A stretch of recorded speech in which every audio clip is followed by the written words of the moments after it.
जिस तरह से राहुल गांधी का भी एक दौरा माता वैष्णो देवी का उन्होंने किया, वहाँ दर्शन करने के लिए गए, और उसके बाद भारतीय जनता पार्टी ने उनके उस दौरे के बाद वहाँ गंगा जल छिड़क कर उसका शुद्धिकरण किया। किधर? कटरा में। किस तरह से देखते हैं आप इस पूरी धर्म की राजनीति को? बेसिकली एक घटिया सोच है। अगर ऐसा किया है तो this is nonsense, very nonsense, very nonsense. झंडे तो बीजेपी के भी लगते हैं उधर, बड़े लोग देखता हूँ मैं। बाकी मुझे नहीं पता कि राहुल गांधी कांग्रेस का झंडा लेके गया उधर वैष्णो देवी राहुल के। गांधी के साथ जो कार्यकर्ता गए थे वो राहुल गांधी के साथ एक भी आदमी चल नहीं सका, मैंने ये सुना है। एक बंदा पैदल नहीं चल सका। गंगा तक काफी भीड़ थी। वो दो ढाई घंटे में जाके 14 किलोमीटर वापस आ गया है। उसने दिन की आंखें खोल दी कि मैंने तो पहले कईयों की खोली हुई हैं, वो बच्ची कुछ उसने भी खोल दी, भी चल के दिखा दो, कोई है बड़ा धर्मात्मा तो इस स्पीड में जाके माता रानी का माथा टेके वापस आ जाए। उल्टा उसको शाबाश देनी चाहिए कि माता रानी ने कितना स्ट्रांग उसको बनाया हुआ है कि वहाँ पहुँच के वापस आ गए, और आके जल से जुल से करके चला भी गया दिल्ली वापस। और ये घर में ही घंटियाँ बजा रहे हैं, क्या बात करते हैं यार। तो उनकी यात्रा शुरू होने से ठीक पहले डॉक्टर निर्मल सिंह का भी एक बयान आया। उन्होंने कहा कि राहुल गांधी चुनावी हिंदू हैं और चुनाव को देखते हुए वो हिंदू कार्ड खेलने के लिए माता वैष्णो देवी के दर्शन के लिए आए। मुझे बताओ, लीडरों ने चुनाव के लिए नहीं काम करना तो इन्होंने मंदिरों में घंटियाँ बजानी हैं क्या? एक्चुअली देखिए मेरी बात, यहाँ तक सवाल है सिंपल बोलना, ये करना, ये आदमी की अपनी समझ है। उसकी क्या समझ है वो उसको ये पता नहीं है, ये मैं कह सकता हूँ, ये पता होना चाहिए। इस धर्म के चक्कर में किसी माता रानी का, कि वैष्णो देवी का, दुर्गा का, लक्ष्मी का, उनका वो कमज़ोर कहीं नहीं होते। ये गलतफहमी है। ये मैं मैसेज दूंगा इनको कि ना लक्ष्मी कमज़ोर होती है, ना दुर्गा जी कमज़ोर होती हैं, ना सरस्वती जी कमज़ोर होती हैं, ना काली माता कमज़ोर होती है। अपमान जो है वो डोगरा पगड़ी का राहुल गांधी के मंच से हुआ है। लाल सिंह जी कैसे देखते हैं इस अपमान को? अनफॉर्चुनेट है, वेरी अनफॉर्चुनेट। और जो पगड़ियाँ पहनाने वाले हैं उनकी बुद्धि नहीं है, ऐसे पहनाते थे पगड़ी। जिसको पगड़ी पहनानी है पहले उससे बात कर लेनी चाहिए कि पगड़ी होती क्या है। बिल्कुल। और जिसने पहनानी है, जब वही मैं एक फॉर्मेलिटियाँ करते हैं लोग, पगड़ी की बात करेंगे, पगड़ी फॉर्मेलिटी नहीं है। और जब वो फॉर्मेलिटियाँ नेता जो होती हैं स्टेजेस पे, जितनी स्टेजें लगती हैं वहाँ बैठते हैं, इस स्टेज पे, इस पे, ये सारे लोग ऐसा।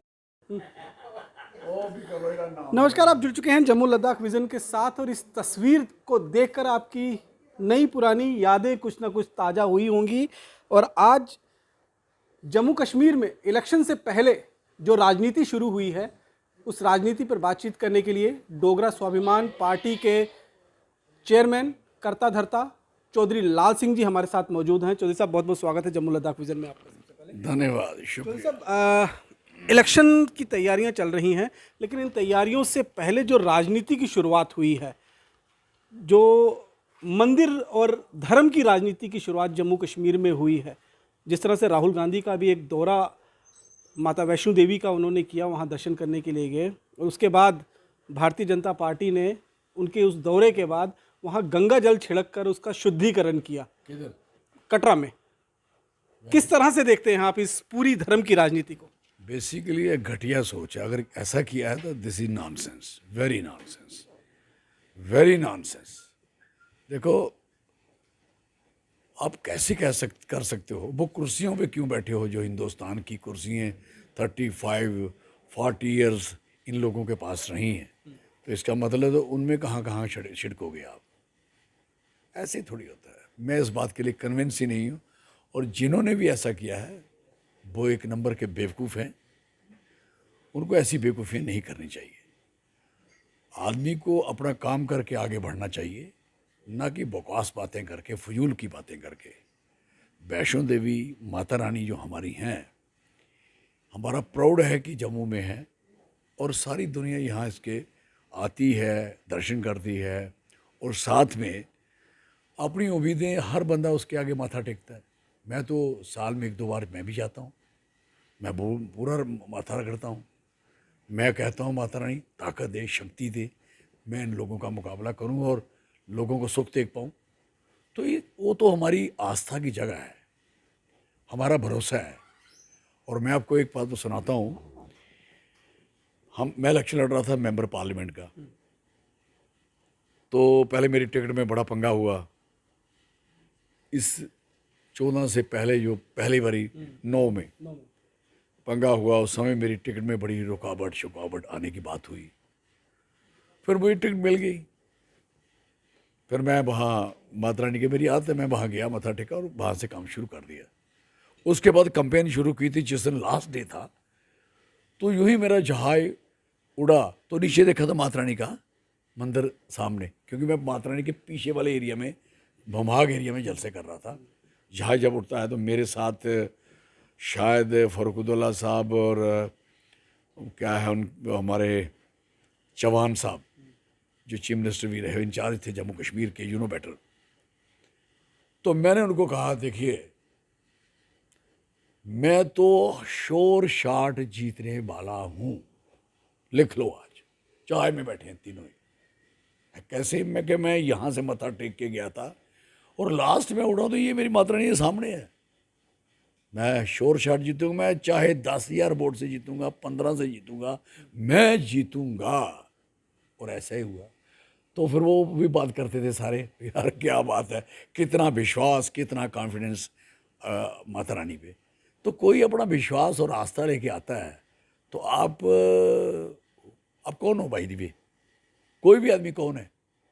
जितने लोग माता रानी के जाते हैं, नेता जाए, अभिनेता जाए, आम आदमी जाए, खास आदमी जाए, बड़ा जाए, छोटा जाए, ये तो सबकी प्रेरणा स्रोत जगह है। वहाँ एक सुकून मिलता है, वहाँ जाके एक आदमी अपनी जो तकलीफ़ है वहाँ सुनाता है, जो आपको नहीं सुना सकता। तो अगर सुनाता है तो इस बात के लिए को गंगा जल छिड़के आया यार। तो उनका कहना है कि राहुल गांधी जब गए, अकेले जाते, आराम से जाते, दर्शन करने के लिए पैदल गए थे, उस स्वागत योग्य है, लेकिन वहां पर राजनीतिकरण किया गया, कांग्रेस के झंडे लेकर ट्रैक पर चले और उससे कहीं ना कहीं जो राजनीति हुई है उससे उनको लगता है कि कटरा जो है या ट्रैक जो है वो अशुद्ध हो गया है और इसलिए हम शुद्धिकरण करने के लिए गए थे। झंडे तो बीजेपी के भी लगते हैं उधर, बड़े लोग देखता हूँ मैं। बाकी मुझे नहीं पता कि राहुल गांधी कांग्रेस का झंडा लेके गया उधर वैष्णो देवी राहुल के। गांधी के साथ जो कार्यकर्ता गए थे वो, राहुल गांधी के साथ एक भी आदमी चल नहीं सका, मैंने ये सुना है। एक बंदा पैदल नहीं चल सका। बाणगंगा तक काफी भीड़ थी। और दो ढाई घंटे में जाके 14 किलोमीटर वापस आ गया है। उसने दिन की आंखें खोल दी कि मैंने तो पहले कईयों की खोली हुई हैं, वो बच्ची कुछ उसने भी खोल दी हुई, चल के दिखा दो, कोई है बड़ा धर्मात्मा तो इस स्पीड में जाके माता रानी का माथा टेके वापस आ जाए। उल्टा उसको शाबाश देनी चाहिए कि माता रानी ने कितना स्ट्रांग उसको बनाया हुआ है कि वहाँ पहुँच के वापस आ गए और आके जल से करके चला भी गया दिल्ली वापस। और ये घर में ही घंटियाँ बजा रहे हैं, क्या बात करते हैं यार। उनकी यात्रा शुरू होने से ठीक पहले डॉक्टर निर्मल सिंह का भी एक बयान आया। उन्होंने कहा कि राहुल गांधी चुनावी हिंदू हैं और चुनाव को देखते हुए वो हिंदू कार्ड खेलने के लिए माता वैष्णो देवी के दर्शन के लिए आए। मुझे बताओ, लीडरों ने चुनाव के लिए नहीं काम करना तो इन्होंने मंदिरों में घंटियाँ बजानी हैं क्या?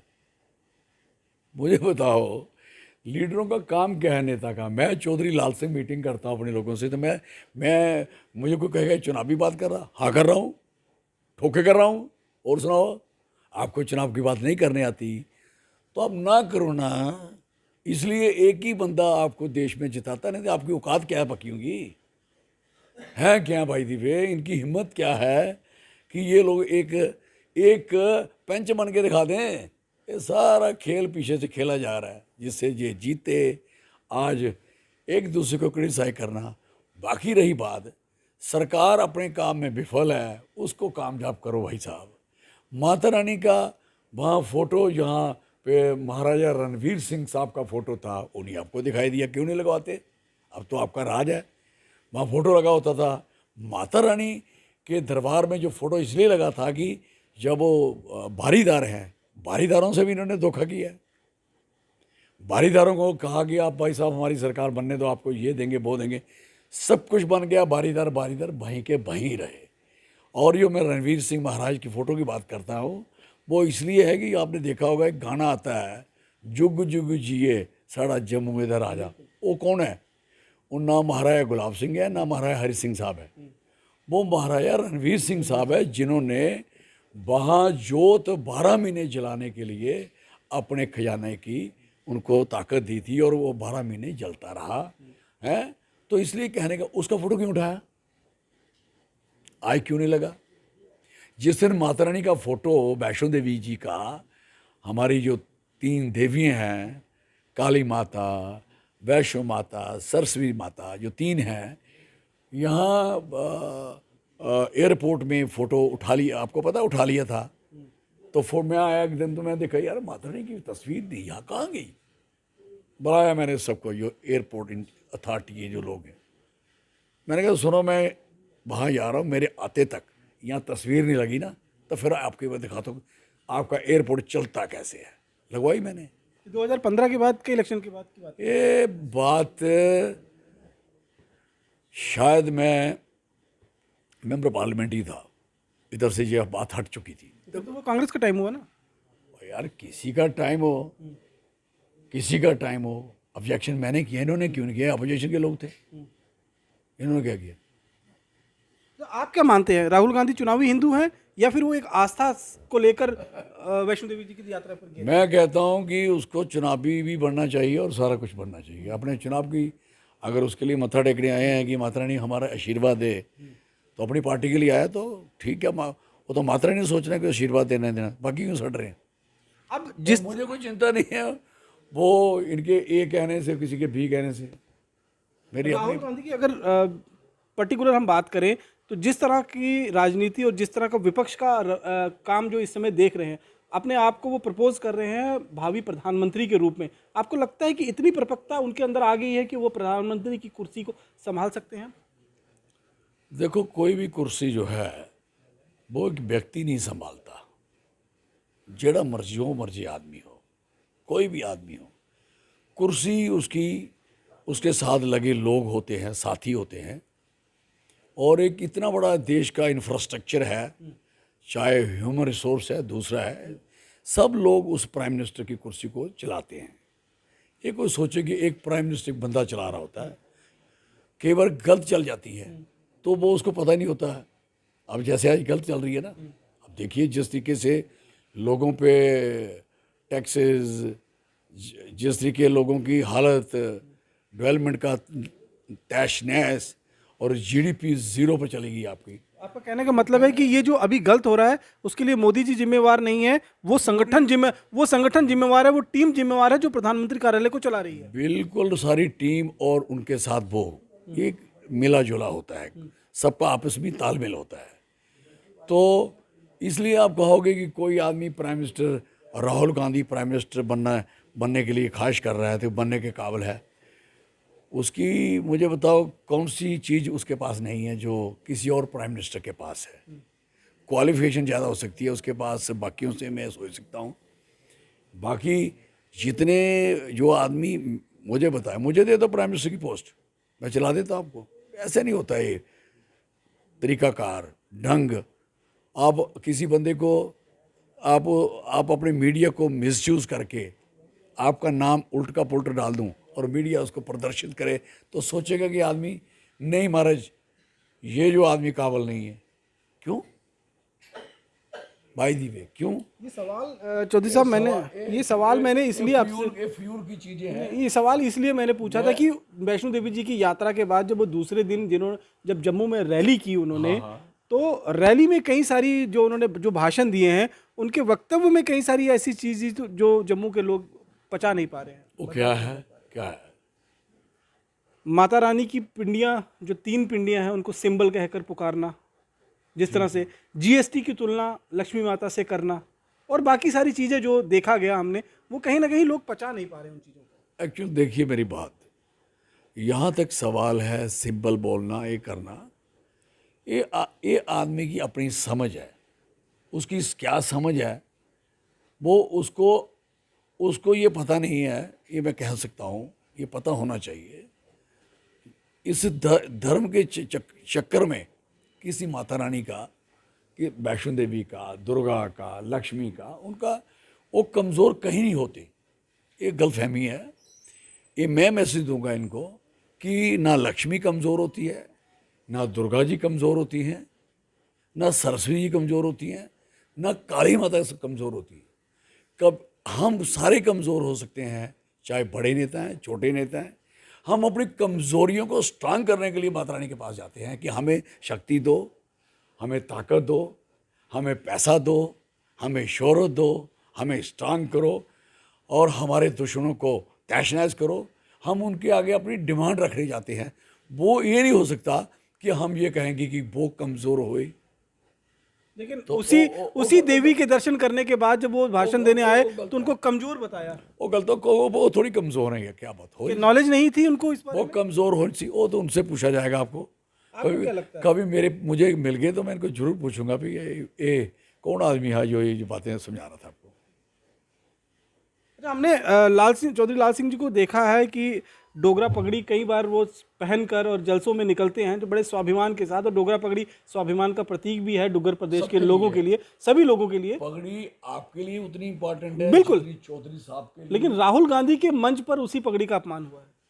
कौन कर गया? तीनों, राहुल गांधी ने भी, गुलाम नबी आजाद ने भी। क्या किया? राहुल गांधी को सम्मान के साथ वो पगड़ी पहनाई गई थी। 10 सेकंड भी उन्होंने पगड़ी अपने सिर पे रखी नहीं, पीछे उठा दी जो नीचे गिर पड़ी। गुलाम नबी आजाद साहब ने वो पगड़ी पहनी, पहले पहनने से इनकार कर दिया, फिर हाथ में लेकर अपने घुटने पर वो पगड़ी रख दी गुलाम नबी आजाद ने। उसके बाद मीर साहब की बारी आई, मीर साहब ने 24 सेकंड वो पगड़ी रखी और उसके बाद उठाकर नीचे रख दी और पीछे लोग बैठे हुए थे उनके पैरों में वो पगड़ी रख दी। तो ये अपमान जो है वो डोगरा पगड़ी का राहुल गांधी के मंच से हुआ है। लाल सिंह जी कैसे देखते हैं इस अपमान को? अनफॉर्चुनेट है, वेरी अनफॉर्चुनेट। और जो पगड़ियाँ पहनाने वाले हैं उनकी बुद्धि नहीं है, ऐसे पहनाते थे पगड़ी। जिसको पगड़ी पहनानी है पहले उससे बात कर लेनी चाहिए कि पगड़ी होती क्या है। बिल्कुल। और जिसने पहनानी है, जब वही एक फॉर्मेलिटियाँ करते हैं लोग, पगड़ी की बात करेंगे, पगड़ी फॉर्मेलिटी नहीं है।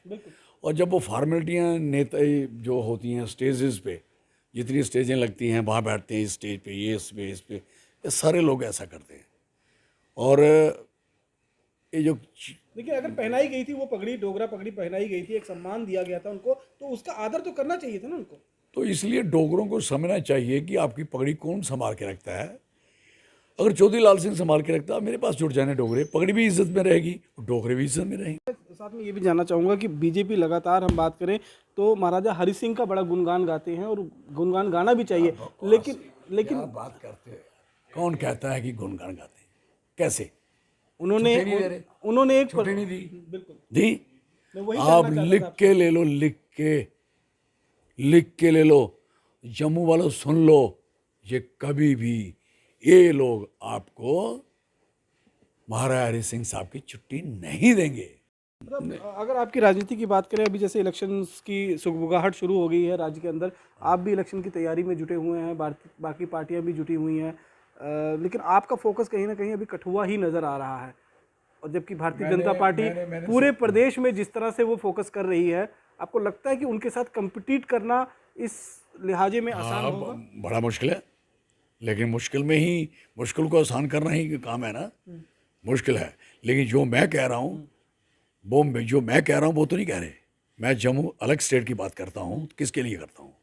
मैं जम्मू की डिलिमिटेशन जो है, जो कमीशन बना है, मैंने ही कहा है उनको 2011 की बजाय 2021 पे 21वीं सेंसस पे करवाइए, या 2002 की जो हमारी सीट्स, हमारी वोट जो स्ट्रेंथ है हमारी, अगर कश्मीर की 46 सीट की उस ज़माने में 28,84,000 है। कब? 2002 में। I was MLA second time, उससे मेरा दोबारा हुआ था। तो कश्मीर की अगर 46 सीट में 28,84,000 है, 2002 की बुक है, ये किताब पढ़ी है इधर होगी। हाँ, मैंने आपको पढ़ाई। और सेकंड 37 सीट्स में जम्मू की, इसमें आपकी 31,06,414 31,06,414 है। मुझे बताओ, उनकी 46 है तो हमारी 2-3 सीट बढ़नी थी। मैं कह रहा हूँ 50 सीटें बढ़ाओ।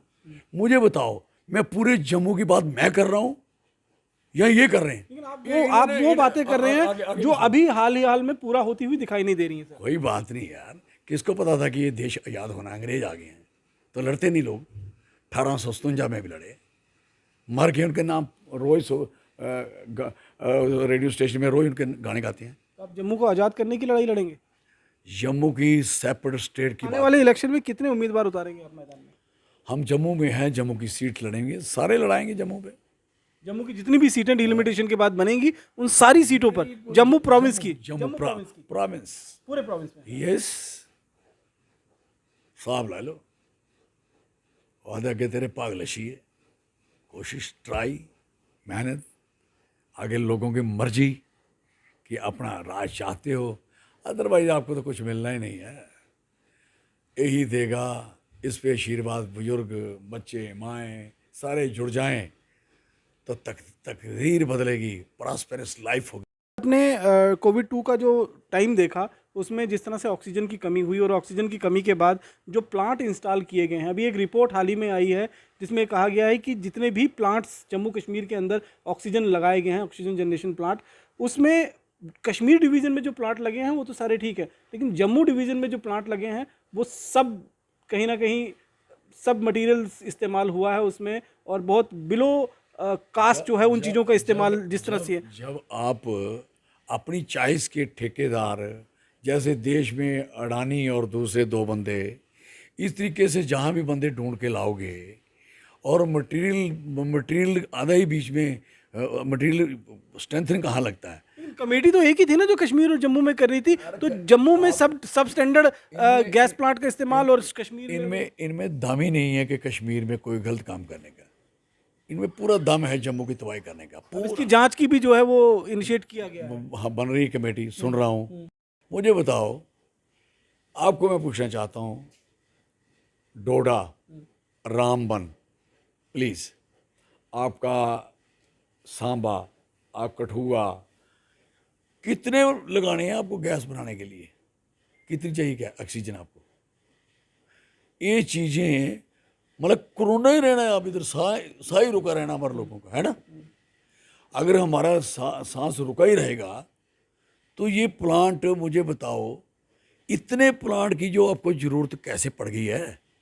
आप दिल्ली से ले आए, आपको जम्मू में इंस्टॉल करना चाहिए था इंतज़ाम।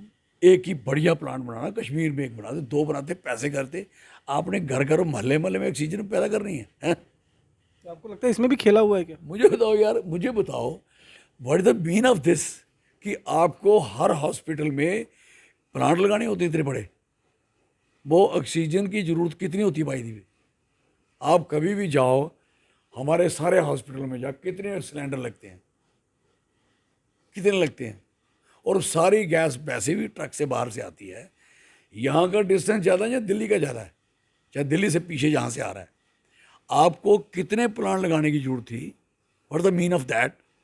आपको एक एक सोच कैसे नहीं आई कि ये प्लांट चल पाएंगे इतने ज़्यादा, जब आपकी रिक्वायरमेंट नहीं होगी? बाई दी वे, कहीं तो काम ही नहीं कर रहे। नहीं भाई, उन्हें वो तो करेंगे नहीं। आपकी रिक्वायरमेंट नहीं होगी, कम होगी, प्लांट चलेगा नहीं, बंद पड़ा रहेगा, तो क्या करोगे? तो आपको लगता है इसमें भी झोल हुआ है? बकवास है, पता नहीं कौन आदमी इनको समझाता है यार। आई एम सॉरी यार। अभी एक नया डेवलपमेंट अफगानिस्तान में जिस तरह से तालिबान ने कब्जा किया है, वो एक नया डेवलपमेंट हुआ है, और अफगानिस्तान के मुद्दे पर, तालिबान का जो मुद्दा है उस पर महबूबा मुफ्ती और फारूक अब्दुल्ला एक ही टोन में बात कर रहे हैं और उसकी प्रशंसा भी करते हुए नजर आ रहे हैं तालिबान की। आप किस तरह से देखते हैं जो तालिबान ने कब्जा किया है अफगानिस्तान पर? मैं इसको अनफॉर्चुनेट पार्ट कहता हूँ। ये लोग बेवकूफ़ हैं, सारे लोग इस तरीके से बातें करेंगे, बंदूकें लेके, गन्ने लेके और बड़े बड़े तोहफे लेके, और लोगों को कुचलते हुए आगे बढ़ते जाओगे और अपने देश के लोगों को मारते जाओगे, और देश में बच्चियों को कानून कायदे आप उस तरीके से बनाते जाओगे। आप सोचते हो ठीक हो रहा है? हमारे अपने घर की बच्चियों को हम कहेंगे तू घर से बाहर नहीं निकलना, तूने पढ़ना नहीं, तूने नौकरी नहीं करनी। मुझे बताओ यार, ये क्या है? तो ये कपड़े नहीं पहने, तो ये कपड़े पहनने हैं।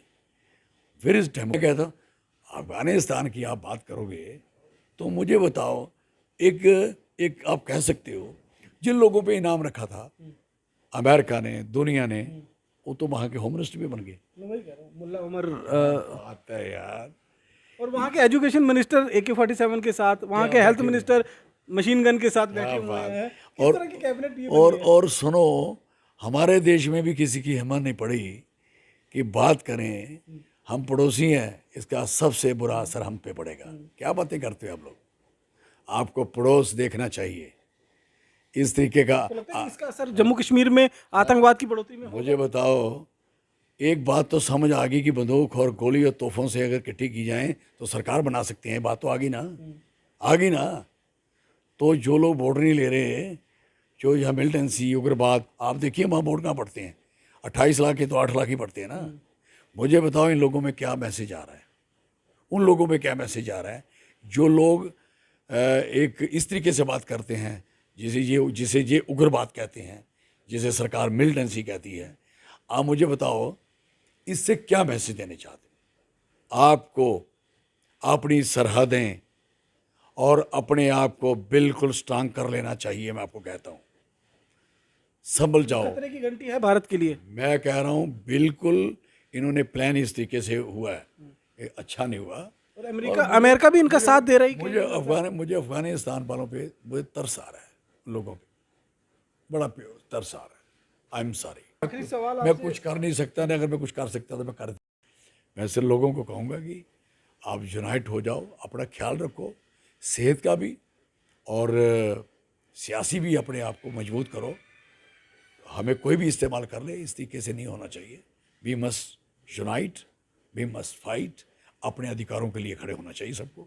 ये मैं आपको एक मैसेज देना चाहता हूँ और मेरी यही उम्मीद है कि लोग इस बात को समझेंगे और आगे रास्ता बनेगा। इसके लिए हम काम करें। सर, हमसे बातचीत करने के लिए तो ये थे प्रोफेसर चौधरी लाल सिंह जी, जिनका साफ तौर पर कहना है कि जिस तरह से अब राजनीति की शुरुआत जम्मू कश्मीर में हुई है, पहले इस तरह की राजनीति जम्मू कश्मीर में नहीं होती थी। पहले चाहे वो मंदिर से धर्म के साथ जुड़ी हुई राजनीति हो, इस तरह की राजनीति नहीं होती थी। लेकिन राहुल गांधी की जो वैष्णो देवी की यात्रा के बाद बीजेपी ने जो शुद्धिकरण वहाँ पर किया है, उसको भी गलत बताया है। और राहुल गांधी के मंच पर जिस तरह से डोगरा पगड़ी का अपमान हुआ है, उसे भी बहुत अनफॉर्चुनेट बताया है। आने वाले समय में अब जम्मू कश्मीर के अंदर इलेक्शन की तैयारी जो है वो चल रही है। बहुत जल्द डिलिमिटेशन के बाद इलेक्शन अनाउंस किए जाएंगे और उसकी तैयारी के लिए सभी राजनीतिक पार्टियां लगी हुई हैं, जी जान के साथ लगी हुई हैं। और डोगरा स्वाभिमान पार्टी भी उसकी तैयारी में जगह जगह इस समय अधिवेशन और रैलीज जो हैं वो कर रही हैं। डिसाइड जनता को करना है कि उन्हें किस पक्ष में वोट देना है, इसलिए वोट देते वक्त आप अपने हित का ध्यान जरूर रखें। बाकी की अन्य खबरों के लिए आप जुड़े रहें जम्मू लद्दाख विजन के साथ। नमस्कार।